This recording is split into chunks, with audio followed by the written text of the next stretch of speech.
There are two main findings of our study. Firstly, we found that over the past century, the global oceans have been getting progressively less and less green. What I mean by this is that the concentration of plant life, specifically microscopic marine algae, which we call phytoplankton, has been declining throughout the oceans. Plankton are microscopic organisms that are photosynthetic. Like grass and forest trees, they carry out the process of photosynthesis. They have the machinery to convert sunlight and carbon dioxide and water into organic matter. And as a result, they produce the base of the marine food chain. We have excellent data from the North Atlantic, from the North Pacific, from the tropical regions. In all of these areas, it appears to be declining rather dramatically. It appears to be a little bit less severe in the North Pacific than the North Atlantic, but it's declining everywhere. We found that the rate of this decline was approximately 1% of the global average per year, which translates to a decline of about 40% since 1950. We also found that phytoplankton has been declining more rapidly in polar and equatorial regions of the ocean. We found that these global phytoplankton declines appear to be negatively related to increasing sea surface temperatures. Phytoplankton are basically plants, so they exist in the upper layers of the ocean and they require nutrients and sunlight in order to grow. These nutrients are delivered to phytoplankton from deeper ocean waters by mixing winds and ocean currents.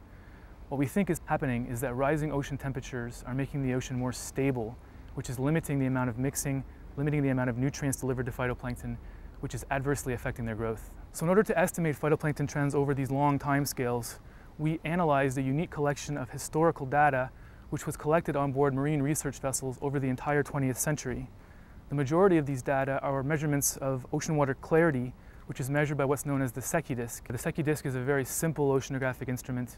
It's basically a white disk the size of a frisbee, and there's a rope attached to it, and the scientist simply lowers this Secchi disk into the water, and the depth where he or she can no longer see the disk is recorded as the water clarity.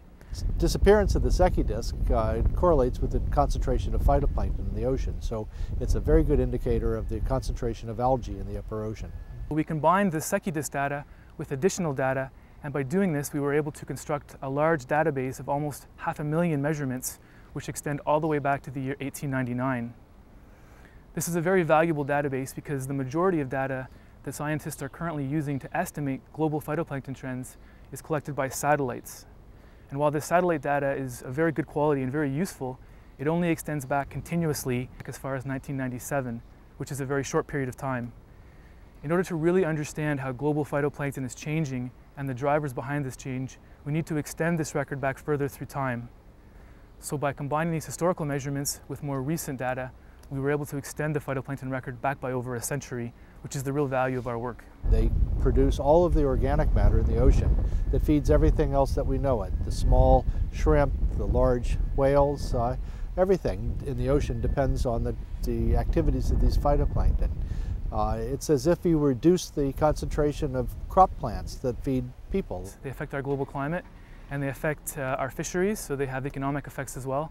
So I think we should all be concerned if global phytoplankton levels continue to decline.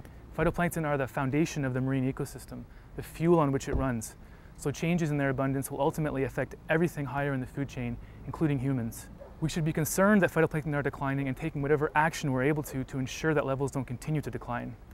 Monitoring global phytoplankton levels and doing what we're able to limit the rise in ocean temperatures are two ways to achieve this.